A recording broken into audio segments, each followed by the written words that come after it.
안녕하세요. 주식 랩소디 오늘도 여러분들과 함께합니다. 오늘도 이제 전 세계의 다양한 소식들 같이 나눠보도록 할게요. 본부장님과 인사 나눠보겠습니다. 안녕하세요. 네, 안녕하십니까. 반갑습니다. 네.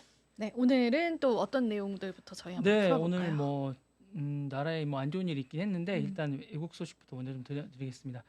일단 역대 최장수 대통령이었습니다. 미국의 그 지미 카터 대통령이 100세로 나이가 제일 많이 음, 오래 했다는 분인데 100세로 별세했던 지미 카터 대통령이 29세 29일 날 3시 45분에 100세 나이로 별세했다고 합니다. 요거 소식 먼저 전해드리겠습니다. 일단 화면 잠깐 보시죠. 네.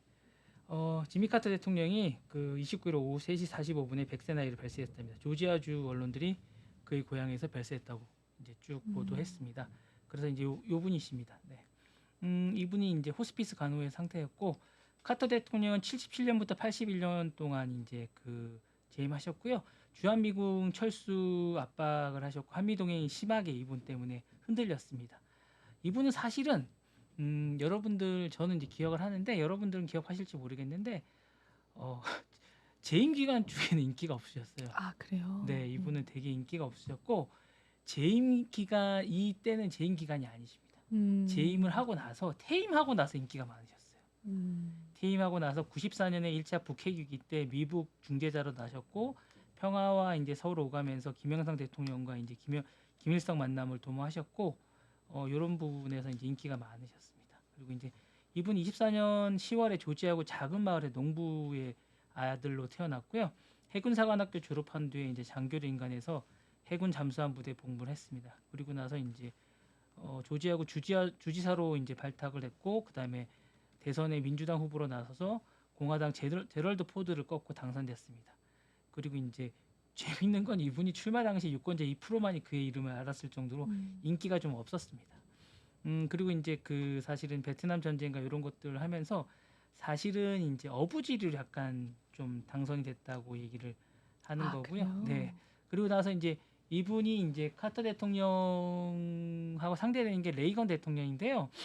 사실은 이제 레이건 대통령 인기가 좀 좋았습니다. 음, 그러시면서 이제 이렇게 이제 인기가 있었고 사실은 카터 대통령은 좀 인기가 없었고 이제 그 임기 말기에 이제 2차 오일 쇼크가 있었고 이란에 아까 보였던 미 대사관 인질 사건이 있었고 아프간 침공 사태 같은 것들이 있으면서 인기가 급락했습니다. 그리고 음. 이제 이란 혁명 이후 테헤란 미 대사관 점거하고 이런 것들이 사건이 많으면서 그러면서 이제 레이건 대통령한테 패했습니다. 레이건 대통령은 아시다시피 재선에 성공했고 이제 인기가 없었고 역대 대통령 중에서 처음으로 재선에 실패한 인물입니다. 네. 미국은 이제 대부분 재선하고 이제 트럼프도 그러니까 사실 재선, 대통령이 이제 음, 트럼프도 실패를 했는데요. 이제 대통령이 다시 대통령에 도전해서 실패한 처음 대통령이라는 거죠. 음, 그렇게 해서 이제 대통령이고 문제가 뭐냐면 이분이 이제 주한미군을 철수를 추진해 가지고 이제 아, 우리나라하고는 이제 안 좋네요. 악연이 네. 좀 있었고 그런 부분에서 이제 얘기를 했고 사실은 이분이 좀 약간 북한 군사력을 가소평가했다는 부분이 좀 있습니다. 그래서 음. 이제 그런 부분이 있어서 이제 박 전 대통령하고 이 부분에서 좀 사이가 좀 안 좋았던 부분이 조금 있었고요. 요 부분에 관해서 이제 좀, 좀 옛날에 이제 나중에 이제 카터 대통령 나중에 동맹국 지도자로서 박 대통령하고 이제 대화를 하는 과정에 기분이 좀 안 좋았다 이런 얘기도 좀 하시고 아, 이랬던 얘기가 있었고 근데 이제 문제는 이분이 퇴임하고 나서 이제 되게 인기가 좋았어요. 특히 왜요? 뭐 때문에요? 봉사활동을 되게 많이 하셨고 아, 그다음에 실천, 인권, 질병, 기아 퇴치 이런 많은 사업을 했는데 이런 게 인기가 좋았습니다. 특히 집짓기 사업 같은 음, 것도 많이 하셨고 평양 방문도 많이 하시면서 세계 평화에 많이 이바지를 했다고 얘기했습니다. 그리고 이제 요분이 결혼 생활에 아주 많은 그러니까 결혼 75주년 결혼 음. 생활 75년 동안 네. 그러면 이제 오래 사셨고 오래 같이 네, 사셨네요. 네. 그죠? 그러니까 이분이 이제 그 75년간 결혼 생활을 했는데 결혼 생활의 비법이 뭐냐고 그러니까 잘 맞는 사람과 결혼하는 게 가장 그러니까 맞아요. 뭐 잘 안 맞는 사람과 이렇게 맞춰가 사는 것보다 음, 일단 잘 맞는 사람과 결혼을 하는 게 되게 중요하다라는 말씀을 하셨으니까 오랜 결혼 생활을 지속하고 싶다면 딱 맞는 사람과 결혼을 해라. 그러니까 이제 일단 결혼할 때부터 잘 맞아야 된다라는 음, 겁니다. 그러면서 이제 먼저 이제 로젤린 카터라고 이제 와이프죠. 결혼하신 분인데 먼저 암투병으로 돌아가셨는데 이분을 이제 치매 진단을 하고 이제 암투병을 하고 계셨는데 이분을 끝까지 돌보시면서 이제 같이 사랑을 변치 않고 하셨고 어, 둘 사이에 이제 3남과 1녀를 두셨는데 손자가 11명, 손주가 14명 두셨다고 합니다. 엄청나게 많은 이렇게 두시면서 금슬이 좋으셨다고 하는데 어쨌든 좀 많은 분들이 애도를 하고 계시다고 합니다. 그래서 어쨌거나 많은 한 획을 긋도록 그으신 분이 아닌가라는 생각이 듭니다. 네. 그런 생각이 드네요. 네. 네. 돌아가신 거죠? 네. 네네, 현지 돌아가셨- 시간으로. 네네네. 예, 그렇게 해서 이제 많은 분들이 애도를 하고 계십니다. 다음 소식 잘 네, 듣겠습니다. 다음 소식 듣겠습니다. 도널드 트럼프 대통령이 지금 전문직 비자가 훌륭한 프로그램이라고 얘기를 했습니다. 사실은 이제 도널드 트럼프가 이 비자에 대해서 예전에는 그 좀 프로그램이 좋지 않다고 반대를 했습니다. H1B 비자인데요. 이 전문직들이 이 비자를 합니다. 외국인 직원들이 H1B 비자를 사용하고 있는데 요거에 대해서 이제 트럼프가 이제 반대 의사를 예전에는 표를 했습니다. 근데 최근 들어서는 요 비자에 대해서 훌륭한 프로그램이라고 얘기를 했습니다. 제가 이제 과거에도 계속 말씀드렸는데 이렇게 전환한 건 이제 미국의 이익이 된다고 생각하는 겁니다. 이게 두 가지 이유 중에 하나인데 일단 머스크가 이 비자에 대해서 찬성 의견을 하고 있습니다. 예, 일단 머스크. 머스크가 영향을 많이 미친 것 중에 하나가 있고요. 또 하나는 이 인력들이 미국에 지금 필요하다고 생각하는 겁니다. 그러니까 그냥 하급의 단순 노동에 관해서나 불법 이민자에 대해서는 기본적으로 이제 트럼프가 반대 의견을 분명히 하는 건 분명합니다.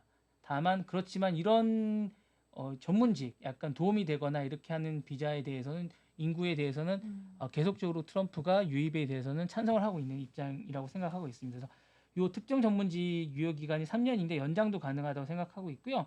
6만 5천 명 정도의 숙련 노동자고 전공학위 소유자 2만 명 정도에 대한 취업을 계속적으로 하려고 하고 있습니다. 이 부분에 대해서 이제 입장을 지금 바꾼 상태고요. 특히 이제 일론 머스크가 최근에 요거에서 이제 계속 이제 찬성을 하고 있는 입장이라고 합니다. 그래서 요거에 관해서 이제 하고 빅테크가 최근에 강세를 보이면서 이런 인력들이 부족하게 됩니다. 그러다 보니까 일론 머스크가 요거에 대해서 이제 계속적으로 뭔가 필요한 인력들이 이제 필요하다고 계속 얘기를 하고 있고 그러면서 이제 성향을 이제 계속 바꾸고 있는 거고요. 사실 이제 일부 보수 성향들이 요게 이제 미국 노동자들에게 일자리를 뺏고 있다고 하면서 비판을 이제 가하고 있습니다. 그래서 트럼프 당선인 과거 수석 전략가였던 스티브 배넌 같은 경우에는 미국 시민들보다 이분들이 이제 적은 비용으로 이런 역할들을 해가고 있기 때문에 뭐 이제 이런 걸 하면 안 된다라고 얘기를 하고 있는데 사실은 이제 일론 머스크가 효율주의자 아닙니까? 그러다 보니까 이제 이런 외국인 노동자들의 어떤 적은 비용으로 이제 효율적인 인력들을 고용할 수 있다면 이런 비자를 허용해야 된다고 얘기를 하고 있기 때문에 아무래도 제가 볼 때 이런 게 허용되면서 이제 빅테크 인력들에 관한 것들이 계속 유입이 되지 않을까라는 숙련 노동자들이 되지 않을까라는 생각을 하고 있고요.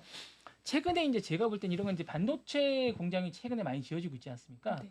그러니까 이런 것들하고도 이제 제가 볼 때 좀 약간 관련이 있는 것 같아요. 그래서 이런 인력들, 그다음에 AI 기술에 관련된 인력들, 이런 인력들이 제가 볼 때 일론 머스크 쪽에서 많이 필요한 것 같아요. 근데 이제 비용적인 측면에서 너무 많이 비용이 들거든요. 미국 내 인력들을 쓰려면 그리고 또 그렇죠. 인력이 많지도 않아요. 그러다 보니까 이제 이런 비자들을 통해서 비용을 많이 절감하고 또 빠른 시일 내에 따라가려면 이런 인력들을 많이 데리고 와야 됩니다. 그러다 보니까 일론 머스크 쪽에서는 그렇게 해야 되지 않을까라는 생각이 들어서 이제 그런 거고요. 트럼프는 기본적으로 미국의 이익이 되는 거. 예, 그리고 자기 측근들, 자기 사업에 이익이 되는 부분에서는 어쨌거나 법을 바꿔서라도 해야겠다라는 생각을 좀 하고 있는 것 같습니다. 다음 소식도 비슷한 얘기입니다. 사실은 이 부분도 마찬가지인데요. 틱톡 구제에 관해서도 이제 최근에 입장을 좀 바꿨습니다. 사실 미국은 말씀드렸다시피 이제 19일날 이 모기업이죠. 이제 바이트 댄스의 퇴출에 관해서 사실상 이제 거의 바이든 정부에서는 이게 기정사실화되어 있는 상황이었는데 트럼프 정부가 이제 발효에 적극에 지금 나서고 있습니다. 해당 법원은 사실 이제 개인정보 유출하고 국가안보 위협을 가할 수 있다는 이유로 초당적으로 사실은 이게 통과된 상황입니다. 이게 뭐 민주당이든 공화당이든 이 부분에 관해서 이제 통과가 됐고 바이든도 여기 서명을 한 상태라서 사실은 이제 퇴출이 기정사실화 됐는데 이걸 이제 뒤집고 있는 상황입니다. 사실은 그래서 이제 틱톡이 퇴출되지 않을 가능성이 상당히 높아진 상황입니다. 그래서 이제 1월 19일 날 취임 전에 이제 이게 설정이 돼 있는 상황인데 20일 날 취임이 되고 나면 이제 제가 볼 때는 다시 돌아올 가능성이 높을 것 같습니다. 그래서 음. 이제 이 부분에 관해서 이제 하고 트럼프가 연방 대법원에 수정 헌법 제1조의 표현의 자유를 위반했는지 검토해 달라고 이제 얘기를 한 상태고요. 법 발효를 중단시켜 달라고 요청을 했습니다. 그래서 이제 트럼프 변호인이 틱톡에서 이 틱톡이 1,470만 명의 팔로워를 보유하고 있으면서 역사적으로 가장 중요한 소셜 미디어 중에 이제 하나라고 얘기를 하면서 이게 이제 표현의 자유를 침해하고 있다. 이 틱톡을 없애는 것이 그러면서 발효의 중단성이 정말 중요하다라고 얘기하고 있습니다. 음.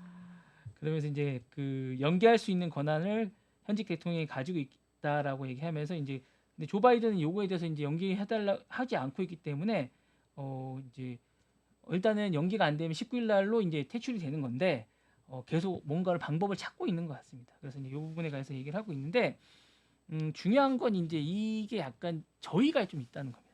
트럼프가 최근에 틱톡 최고 경영자인 조우 쇼우저와의 만남을 가졌습니다.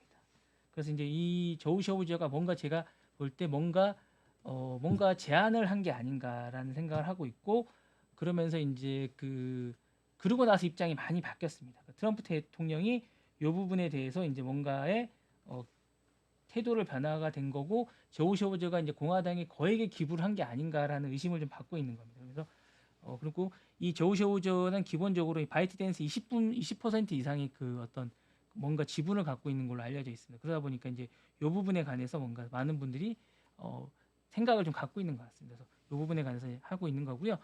이렇게 트럼프가 이렇게 이제 제안을 했는데 연방 법원이 어떤 결정을 내릴지 19일 날 좀 궁금하고 있습니다. 그래서 이게 좀 제가 보기에는 틱톡이 좀 구제되지 않을까라는 생각을 하고 있는 것 같고요.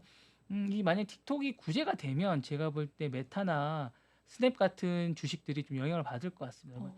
그렇게 됐을 때 어떻게 될지 좀 궁금합니다. 좀 악영향을 받을 수 있다라는 그렇죠, 거죠. 그렇죠, 그렇죠. 예, 그렇게 될 것 같습니다. 네, 음.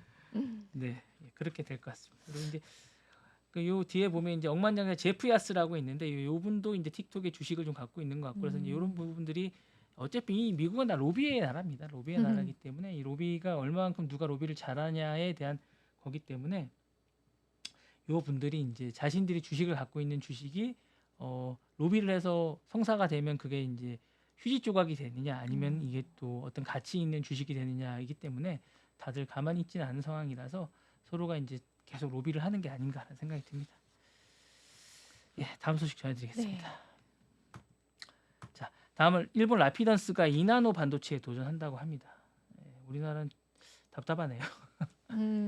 아직도 소식이 안 들려옵니다. 네, 오늘 우리나라는 마지막 지금 거래일인데 뭐 이야기가 많이 있는데 지금 좀 콜테스트 통과 얘기가 아직 안 네, 그거는 들려와서 연기된 것 같습니다. 네, 안 됐나 예, 봐요. 첨단 반도체 라피던스라고 이제 우리나라 삼성전자급 정도 급 되는 정도. 회사인데 네. 2027년도에 2나노 양산 체제를 본격적으로 준비하고 나섰다고 합니다. 이온게이저 신문에 따르면 이 사장이죠. 다양한 준비를 하고 있고 2025년에 이제 지금 원래는 목표였는데 이제 지금 안 되고 있고 IBM하고 같이 해서 협력해서 할 생각이라고 합니다. 2나노 공정 기술을 하고 있고 현재 140명 이상의 기술자들이 미국에 가서 이 부분에 관해서 지금 개발을 배우고 있다고 합니다. 그래서 이 부분에 관해서 할 생각을 하고 있고 2022년도에 이제 양산 체제를 목표로 하고 있다고 합니다. 그래서 AI 반도체 관련해서 지금 계속 배우고 있다고 하는데 사실은 라피던스는 우리나라보다 약간 좀 떨어져 있는 상황입니다. 그래서 이런 부분에 관한 건데 이제 저는 이제 좀 부러운 게 이 관련해서 이제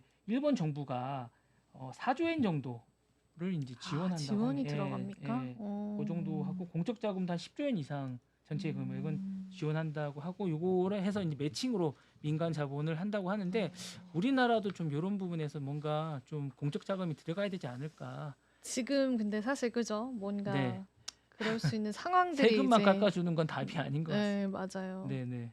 그래서 좀 뭔가 우리도 좀 해야 되지 않을까. 예, 좀 좋은 소식이 들렸습니다. 그러니까 뭐 잘한다 하고 세금만 거둘 생각만 하고 유치할 생각을 하는 게 아니라 뭔가 공적 자금이 들어가고 뭔가 해야 될 것 같고 이제 이 세대를 키워야 될 것 같고 우리가 뭔가를 지금이 좀 어렵더라도 좀 허리띠를 졸라매면서 해야 될 것 같습니다. 제가 이렇게 해야지 있어야 됐고 옛날에 그나마 이제 우리나라가 희망이 있었던 거는 교육이라는 어떤 것들은 교육열이 강했잖아요. 그러면서 맞아요, 뭔가 맞아요, 맞아요. 미래가 있었더라면 지금은 좀 그런 게 너무 없는 게 아닌가라는 아쉬움이 좀 있습니다. 네. 예, 그런 아쉬움이 좀 있습니다. 좀 있어야 되지 않을까라는 아이고. 생각. 좀 아쉽습니다. 네. 네.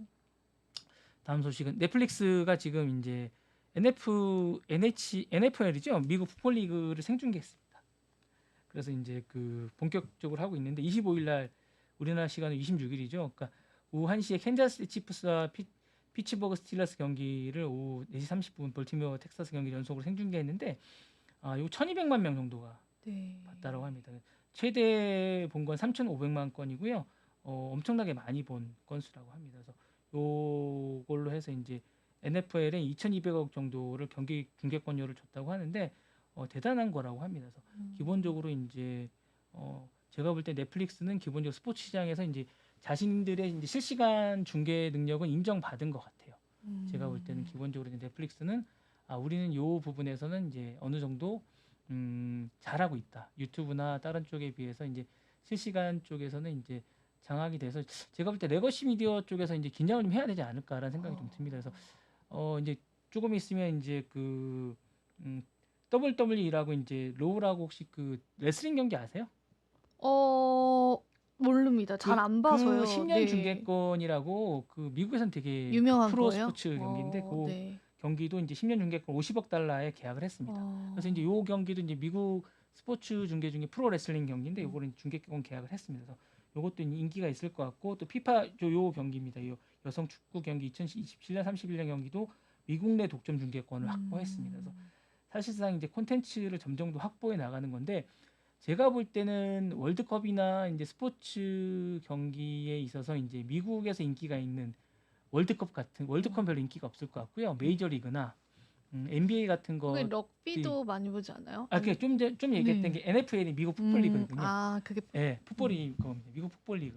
NFL이 이제 내셔널리그 풋볼 리그인데 그게 이제 중계를 좀 전에 했다는 얘기거든요. 그게 이제 성황리에 열렸거든요. 그 미국에 제일 인기 있는 그쵸. 4대 스포츠 리그 중에 하나거든요. 그래서 그 경기를 해서 이제 지금 성황리에서 이제 화제가 된 거기 때문에 이제 사실은 풋볼 리그를 중계를 했기 때문에 사실은 이제 그런 걸 생중계를 계속 하게 되면 제가 볼 때는 거의 이제 올라온 거거든요. 그래서 이제 사실은 넷플릭스가 사실은 지금 미국의 케이블망을 거의 장악했다고 보는 거나 마찬가지예요. 미국은 사실은 히트수라고 해서 아시는지 모르겠지만 이제 미국은 케이블이 되게 발달돼 있었어요. 그 전까지는. 그래서 케이블로 많이 봤거든요.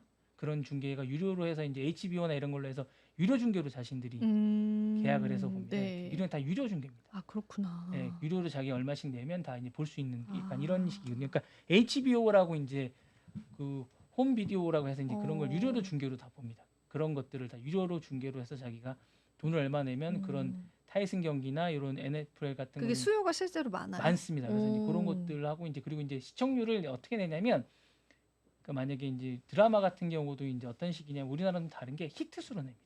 얼만큼 많이 봤냐고 해서 이제 그런 거 해서 뭐 2천만 히트나 뭐 이런 식으로 해서 히트수로 내거든요. 이제 그런 것들이 점점 더 이제 케이블도 그쪽도 이제 많이 줍니다. 컴캐스트라 해서 이제 케이블이나 이제 이런 사람들이 점점 줄면서 이런 걸 대체하게 됩니다. 지금 이렇게 이런 뭐 디즈니나 이렇게 이제 스트리밍 서비스들이 대체하고 있는 상황입니다. 그러니까 원체 넓기 때문에 케이블망들이 그동안 많이 커버리지를 했었거든요. 근데 이제 이렇게 스트리밍이나 이런 데이터 시스템들이 이제 커버를 하고 있습니다. 미국은 특히나 그렇습니다. 근데 이 스포츠 중계 시장을 만약에 들어온다? 그러면 이제 제가 볼 때는 이 시장을 만약에 이런 중계권이 만약에 들어오게 되면 물론 이제 중계권료가 너무 비싸기 때문에 어떻게 될지 모르겠지만 만약에 이쪽 레거시 미디어에서 만약에 들어오면 제가 볼 때는 판도가 많이 바뀔 것 같습니다. 네. 그리고 이제 오징어 게임 2에 관해서 지금 많이 얘기를 하거든요. 보셨어요? 네, 저는 다 봤습니다. 원래 재밌지 않았나요? 다 보셨어요? 네. 근데 이제 호불호가 좀 갈립니다. 네, 근데 저는 별로였어요? 전 제 저는 스타일이었어요. 재밌게 봤는데 네. 저는 원래 이제 좋아해서 재밌게 봤는데 이 호불호가 좀 갈립니다. 왜냐면 결론이 안 났기 때문에. 시즌 3 봐야 되니까. 이게 저는 시즌 3라고 생각하지 않고 2-1, 2-2라고 보는데 이게 그거라고 해리포터랑 비슷하다고 보시면 돼요. 해리포터가 마지막 편이 원래 이제 마지막 편이 1, 2로 해서 1년 뒤에 혹시 아세요? 그때 보셨던 기억이 나세요? 네, 기억나요. 그러니까 1, 2가 1년을 기다렸다 보셨잖아요. 네. 약간 이거랑 비슷하거든요. 네, 맞아요. 그래서 마지막 편을 쪼개서 했었거든요. 1년 단위로. 그래서 마지막 편에 그 전에 혹평이 열렸습니다. 끝을 맺지 않아가지고. 그래서 상당히 혹평이 있었습니다. 음. 그러니까 좋은 평가가 아니라 끝이 막 마무리가 안 돼서. 혹평, 그죠? 근데 관객 수는 꽤 많이 보셨긴 했는데 그 반지의 제왕만큼 그렇게 좋은 평가 늘 반지의 제왕과 해리포터가 그때 열렸었는데 반지의 제왕만큼 좋은 평가는 아니었습니다. 그러니까 결론이 나지가 않아서 열린 결말이어가지고 그 다음 편수를 해야 돼서 그쵸. 해리포터랑 약간 지금 오징어 게임이 약간 해리포터 전편하고 비슷한 그런 결말 편수가 좀 비슷한 겁니다. 약간 그런 것 같은 느낌인데 그래도 제가 볼 때 뉴질랜드 빼고는 다 1등을 했습니다. 맞아요. 1등. 예. 97개국인가? 예, 그래서 뭐 90 몇 개국 중에서 한 개국 뉴질랜드 빼고는 다 1등을 했습니다. 그러니까 그만큼 파워풀합니다. 음. 예, 오징어 게임이라는 것들이 많은 혹평을 하지만 저는 이게 결말이 나지 않아서 그렇다고 보거든요. 맞아요. 열린 맞아요. 결말이고 다음 편수가 있어서 맞아요. 이게 3편은 아니었던 것 같고 제가 볼 때 2편의 전반부고 2편의 후반부라고 봅니다. 제가 볼 때. 음. 약간 이런 생각이라고 보는데 그건 이미 황동혁 감독이 얘기했던 부분이거든요. 음. 이미 그렇게 얘기했던 부분이고 이미 그건 예단이 됐던 부분이고 이제 그게 언제 공개될지는 잘 몰라서 지금 사람들이 그 부분에 대한 아쉬움 때문에 이렇게 하는 건데 제가 볼 때 그런 것들은 근데 이제 지금 언론이 잘 모르고 있는 게 뭐냐면 언론만큼 더 뛰어난 것들이 시청자입니다. 예. 근데 언론이 그렇게 평가한다고 시청자들이 판단하지 않습니다. 그렇네요. 예. 수치로 네, 나오니까요. 수치로 나옵니다. 언론이 맞아요. 그렇게 아무리 혹평을 해도 혹평을 해도 시청자들이 92개국에서 보니까요. 1등을 했다는 건 네. 이거는 그만큼 가치가 있다는 겁니다. 맞아요. 예, 제가 볼 때는 그 아무리 그렇게 해봤자 소용이 없습니다. 사람들이 이렇게 평가를 하면 이거는 재밌고 가치가 있다는 겁니다. 뭐 주식이 떨어졌네 이렇게 얘기하지만 제가 볼 때 절대 떨어지지 않았습니다. 제가 볼 때 넷플릭스 영향이 없습니다. 예, 언론이 제가 볼 때 잘못 판단하고 이렇게 판단을 하면 언론의 가치가 떨어지고 그만큼 가치가 잘못 판단하는 겁니다. 예, 제가 볼 때 판단을 잘 하셔야 될 것 같습니다. 그렇게 우리 콘텐츠는 제가 볼 때는 잘 된 것 같고요.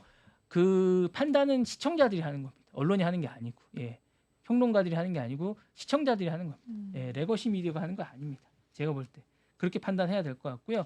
그거는 1등을 했다는 건 90 몇 개국에서 한 개국 빼고 1등을 했다는 건 그만큼 시청자들이 90 몇 개국의 민주주의 아닙니까? 그렇죠. 예, 민주주의에서 그렇게 많은 나라에서 그렇게 평가를 했다는 건 제가 볼 땐 그렇게 보는 겁니다. 그러니까 그게 맞는 것 같습니다. 네. 저는 재밌게 봤습니다. 네, 저도 재밌게 봤습니다. 예.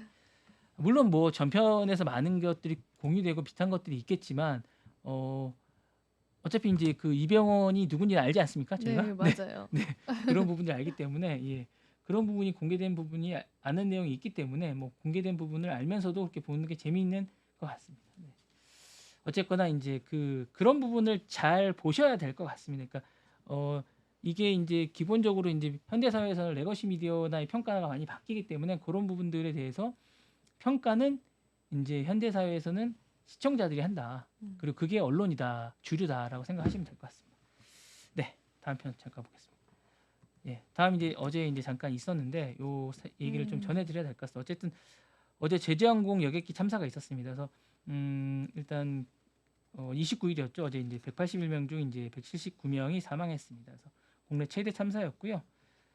국내에서 발생한 항공기 사고 중에 이제 최대 규모였어요. 저도 이제 어제 기사를 이제 작성하느라 회사 나왔었는데 보면서 되게 좀 찹찹한 마음이 들었습니다. 그래서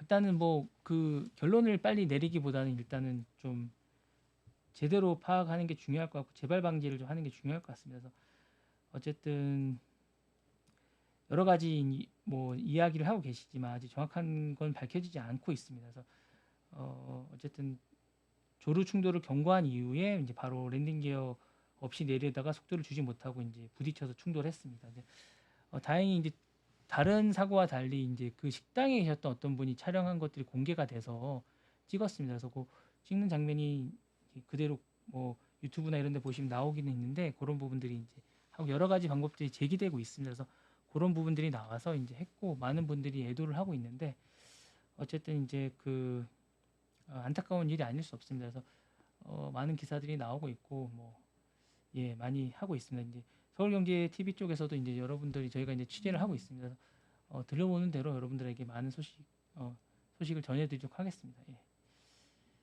네, 그래서 이제 저희가 이제 어제도 이제 계속 요 관련된 소식들을 저희가 이제 계속 준비했거든요. 그래서 그 관련된 소식들을 어제 이제 동체 착륙이 왜 컸는지에 관해서도 저희가 이제 취재를 했었고요.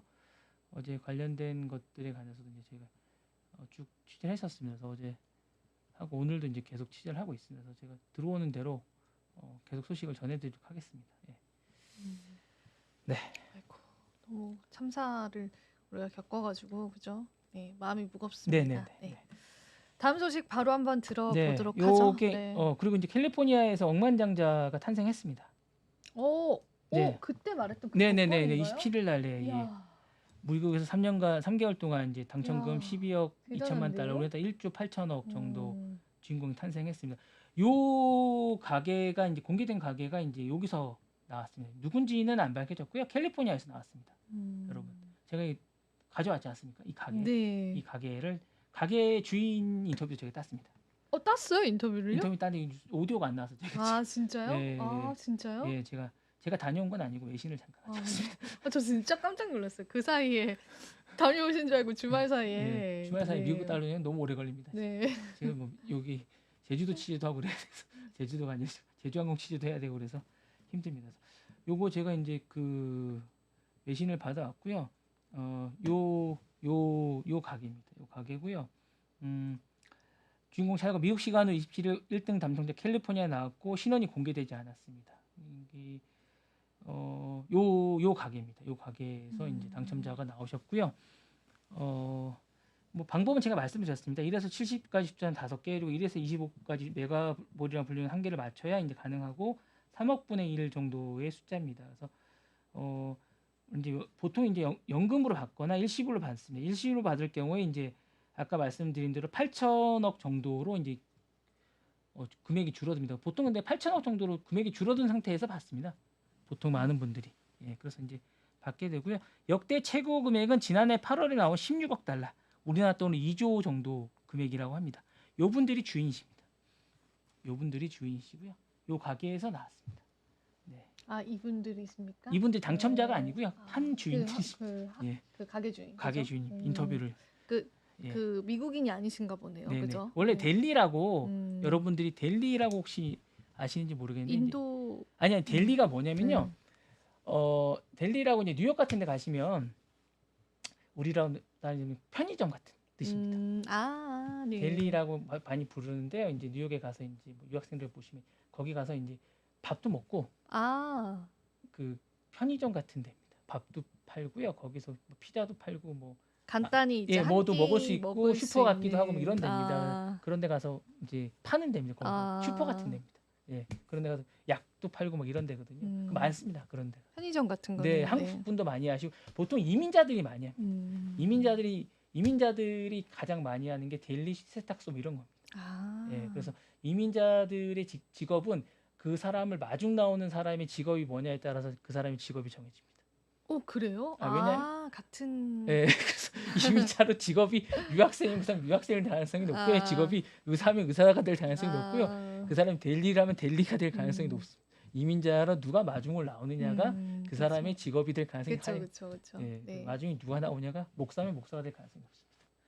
그래서 마중을 누가 나오느냐, 이민을 가실 때 마중을 누가 나오냐에 따라서 그분의 직업이 뭐가 될 가능성이 상당히 높습니다. 그러니까 여러분들 이민하실 때 보통 이제 아드님이 이민을 가시면 누구 좀 의사갈 만들고 싶으시면 의사 보고 마중을 나오라고 하십시오.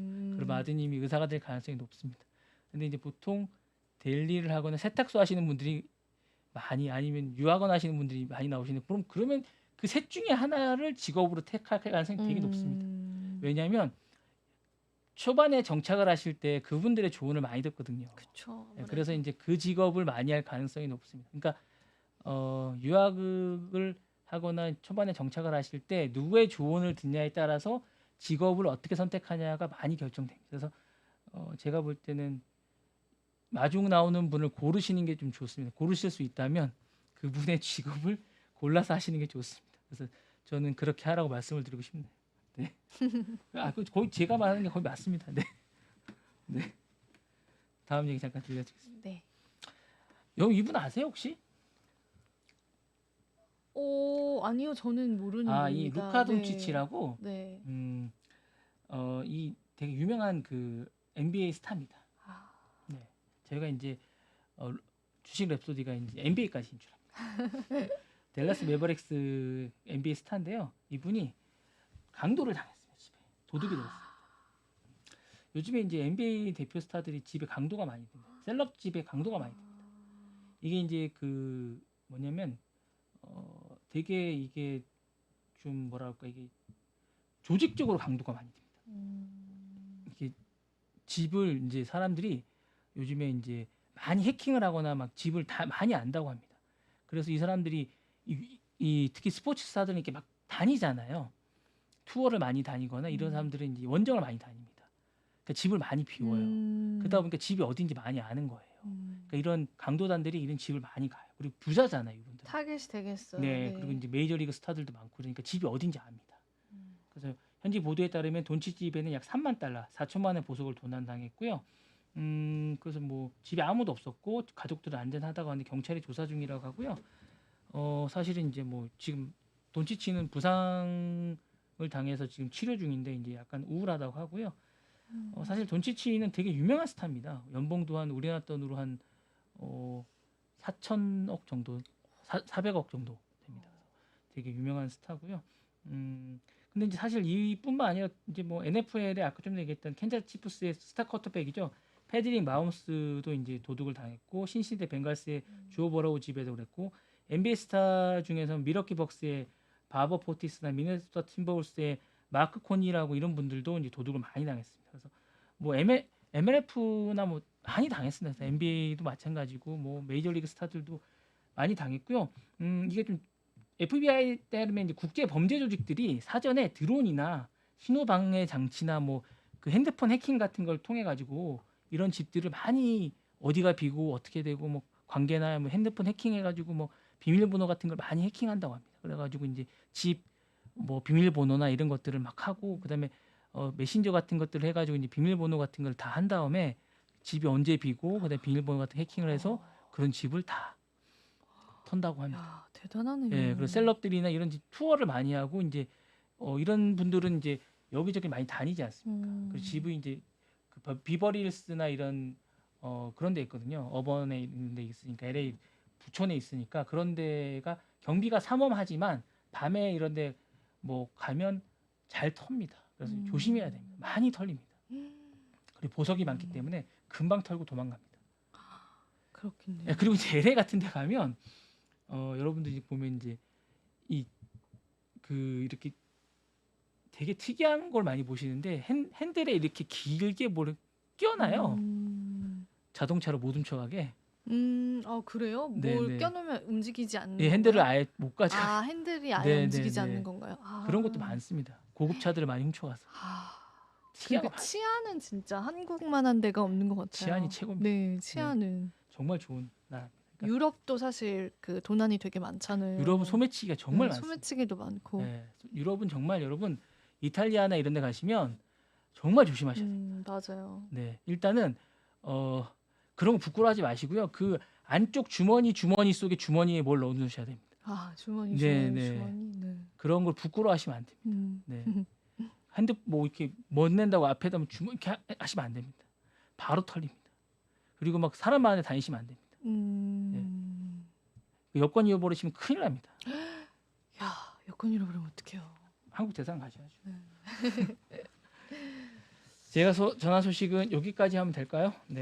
네, 알겠습니다. 여기까지 하겠습니다. 네, 네. 그럼 저는 이제 5분 동안 열심히 아닙니다. 더 있는데 제가 더 하시라고 10분을 드렸어요. 5분 주셨습니다. 괜찮습니다. 네. 일단은 이제 코인 이제 조정이 좀 있어가지고 가격부터 좀 같이 볼게요. 현재 이제 녹화 시간 기준이고요. 93,000 쪽이고 24시간 기준으로 1.70% 하락했습니다. 이더리움도 약세고요. 전반적으로 이제 시장의 마켓캡 보는 건데 1%가량 시장 규모는 좀 축소가 됐습니다.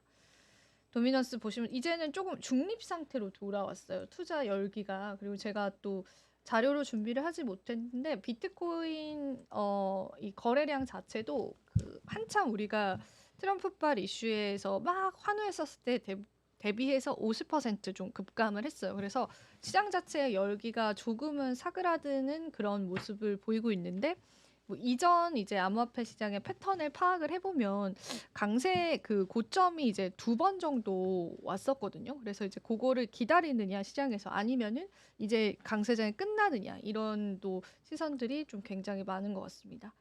알트코인 쪽에서 이제 그나마 이제 트론 코인이 일주일 기준으로는 가격 방어가 좀 좋았고요. 톤 코인도 가격 방어가 나쁘지는 않았습니다. 일단 가격 시세 보시고 제가 준비한 내용들도 하나하나 이야기를 나눠보겠습니다.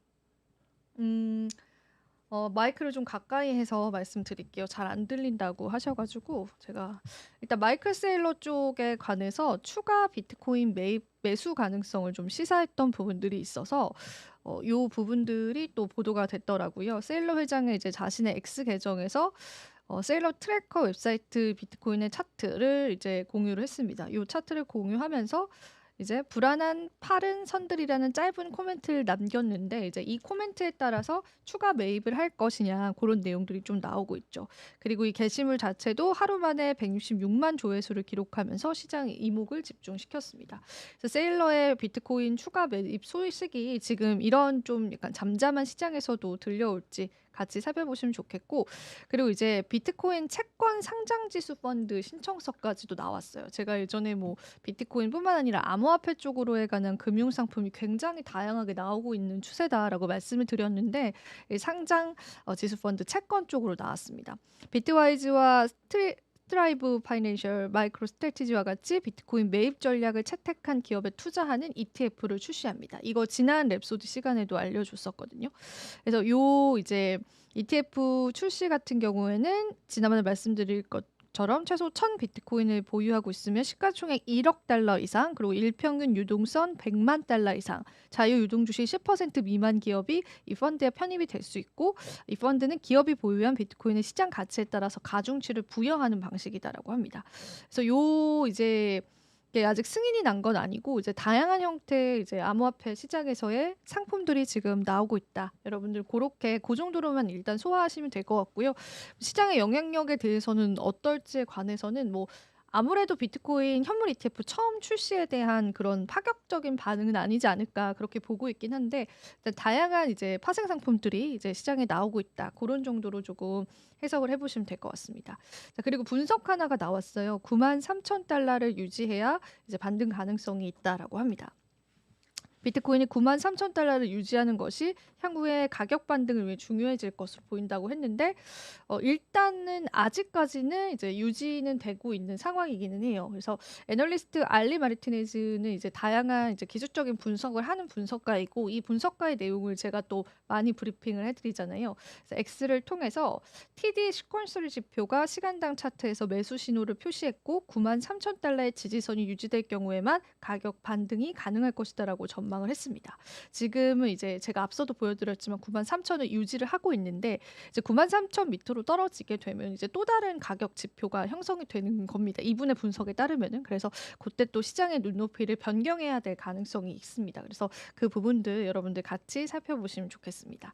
자, 그리고 이제 우리 금융위원회에서 법인 계좌로 코인 투자를 허용을 할 것이냐 이 부분에 관해서 뭐 허용할 것이다라는 오보가 나왔었고 이 오보에 대해서 금융당국이 오보였다라고 했는데 실제로는 논의가 될 것으로 보이기는 합니다. 그래서 법인의 코인 투자 허용 여부 결정에 대한 논의가 내년으로 연기된 것으로 나타났습니다. 그래서 올해는 이제 사실 여러 가지 뭐 지도자 공백이라든지 뭐 국내 안에서 굉장히 정세가 이제 좋지는 않잖아요. 그래서 이런 부분들의 영향을 또 받지 않았을까 싶게 하고 이제 금융위원회 관계자는 법인 계좌 발급과 관련해서는 아직 논의 중이고 추후에 결정되는 대로 발표가 될 것이다라고 했습니다. 그래서 실제로 이제 법인 계좌로 허용이 되게 되면 국내에 있는 기관 투자자들과 이제 법인 계좌를 통해서도 이제 비트코인 구매를 가능하게끔 하는 그런 내용들이고 만약에 이게 허용이 될 경우에는 이제 국내에서 비트코인 현물 ETF에 관한 것들도 허용을 해줄 수 있다. 어쨌든 이제 규제적으로 한번 이제 풀어주는 그 단계를 넘어섰기 때문에 이제 그런 분석이 또 시장에 나오고 있어요. 그래서 그 부분들을 이제 염두를 하면서 국내 시장에서도 기관 투자자들이 좀 자유롭게 매수를 할 수 있을까? 그 부분에 관해서 이제 투자자들이 많이 기대를 하시는 것 같습니다. 그리고 지금 현재 이제 제도를 보시면은 법인의 가상자산 투자 금지가 지난 2017년 12월 국무조정실의 긴급 행정 지도를 통해서 결정된 바가 있습니다. 2017년이다라고 한다면 지금으로부터도 몇 년 전이니까 이제 코인 투자에 관해서 좀 굉장히 이제 국내에선 생소했던 부분인데 일단 법인 계좌로는 이제 가상자산 투자를 할 수 없도록 긴급하게 좀 막았던 부분이 있어요. 그래서 그 규제를 풀어주고 이제 정확한 가이드라인이 나올 것이냐 이게 또 국내 이제 코인 시장에서는 중요한 부분이기 때문에 예를 들자면 이제 미국 같은 경우에는 주마다 법이 조금씩 다르기는 하지만 이제 미국에 있는 이제 연기금도 이제 비트코인을 매입하는 전략을 선택하기도 하거든요. 일부의 포트폴리오는. 근데 이제 우리 국내는 그러니까 외국은 그렇게 하는데 이제 우리 국내는 너무 이제 법적으로 막혀져 있기 때문에 이 부분을 풀어줄지 아니면 또 이제 약간 시대를 역행하듯 여전히 옥죄어 올지 그런 부분들은 내년에 이제 국내 가상자산법 관련해서 여러분들이 계속 지켜보시면 좋을 내용일 것 같아서 오늘 가지고 왔고요. 그리고 이제 네이트 제라시 ETF 스토어 CEO가 이제 솔라나 현물 ETF가 2025년에 승인될 예정이다라고 전망을 했고 미국 펀드 운용사인 볼러틸리시 쉐어스는 솔라나 선물 기반 ETF에 대한 SEC 승인을 신청하기도 했고 또 에릭 발추나스 이제 블룸버그 ETF 애널리스트 유명하잖아요. 저희 이제 크립토 투자자들한테는 이제 이분도 솔라나 선물 ETF가 현물 ETF 출시 가능성에 긍정적인 영향을 미칠 것으로 진단을 하기도 했습니다. 그러니까 지금 이제 선물 ETF에 관해서 이제 먼저 거론이 되고 있고 선물 ETF가 나오면 이제 현물 쪽으로도 승인이 쉬울 것이다 이렇게 보고 있는데 비트코인도 이제 선물 ETF가 먼저 나왔거든요. 그게 먼저 승인이 되고 그리고 이제 현물이 나왔던 거기 때문에 이제 솔라나 쪽에 관한 ETF 승인에 관해서도 뭐 시장의 알트코인 호재로 작용될 가능성이 있다고 보기도 하고 그래서 앞서도 말씀드린 것처럼 라이트코인 쪽에 관해서도 ETF 거론이 계속 이제 언론을 통해서 보도는 되고 있더라고요. 그래서 다음 이제 내년에 ETF 승인이 될 만한 코인, 알트코인 뭐가 있을까? 그러니까 여러 가지 이제 기사들을 집계를 해보니까 솔라나, 리플, 그리고 라이트코인 이렇게 세 가지 코인이 좀 거론이 많이 되는 것 같아요. 그래서 한번 여러분들이 참고를 해보시면 좋을 것 같습니다. 자, 그리고 이것도 재미난 내용이더라고요. 이달에 비트코인 채굴 수익이 2조 원에 육박했다라고 합니다. 그래서 30일 더블록이라는 매체에 따르면은 비트코인 채굴자의 12월 수익은 13억 3천만 달러로 집계가 됐고 지난달 총 수익은 12억 1천만 달러보다 10% 가까이 증가한 수치다라고 합니다. 구체적으로 비트코인 채굴자들의 12월 수익 중에 12억 9천만 달러는 블록 보상으로 약 3,800만 달러는 수수료로 발생을 했습니다. 아직 12월이 끝나지 않았다는 점을 고려하면 이달에만 비트코인 채굴자들의 수수료 수익은 지난달 수익을 넘어설 전망이고 비트코인닷컴 같은 경우에는 일단 이제 채굴 산업 같은 경우에도 꾸준히 증가하는 연상 능력과 안정적인 수장 수요에 힘입어서 추가적인 성장을 이어갈 것이다라고 보고 있습니다. 사실 우리가 반감기 때문에 채굴 보상이 줄어드는 부분들 때문에 채굴에 관한 수익률이 좀 낮아지지 않을까라고도 예상을 많이 했었고 일부 이제 채굴 기업들은 이탈하는 현상을 보여주기도 했는데 실제로 가격이 시장에서 너무 좋게 형성이 되고 채굴에 관한 능력치들도 이제 각 기업들마다 늘어가면서 채굴자들의 수익도 나쁘지 않다. 이런 통계가 나왔어요. 그래서 그 내용들도 여러분들이 같이 살펴보시면 좋을 것 같아요. 오늘 마지막 소식이 될 텐데 이건 수급적으로 좀 분석을 해보겠습니다. 롱텀이라고 해서 이제 장기 보유자들이 이제 시장에 얼마나 많이 포진되어 있느냐인데 여기 이게 이제 비트코인이고 이게 이제 이더리움 쪽이에요. 근데 이제 분홍색이 이더리움인데 이더리움은 장기 보유자가 좀 늘고 있다라는 분석이 나왔어요. 그래서 이게 시장의 신뢰도를 좀 나타내는 지표이기도 하거든요. 그래서 이더리움 쪽으로의 이제 시장 신뢰도가 지금은 비트코인을 조금 역전한 것 같다 이런 내용들이 조금 나오고 있어요. 그래서 비트코인과 이제 수치적으로 비교를 해봤을 때 이더리움이 그 부분은 좀 더 앞서 있습니다. 물론 이제 가격에 아직 반영이 되는 건 아닌데 이더리움 쪽으로의 수급도 우리가 조금 분석을 해볼 필요가 있을 것 같아요. 일단 상위 104개 이더리움 고래가 현재 모든 이더리움의 57%의 물량을 통제하고 있다고 합니다. 이더리움의 가장 큰 고래 지갑이 현재 전체 이더 공급량의 57%를 보유하고 있다는 사실이 밝혀졌습니다. 이게 좋다라고만은 볼 수 없습니다. 이 고래의 포지션에 따라서 시장 가격이 흔들릴 수 있는 가능성은 있거든요.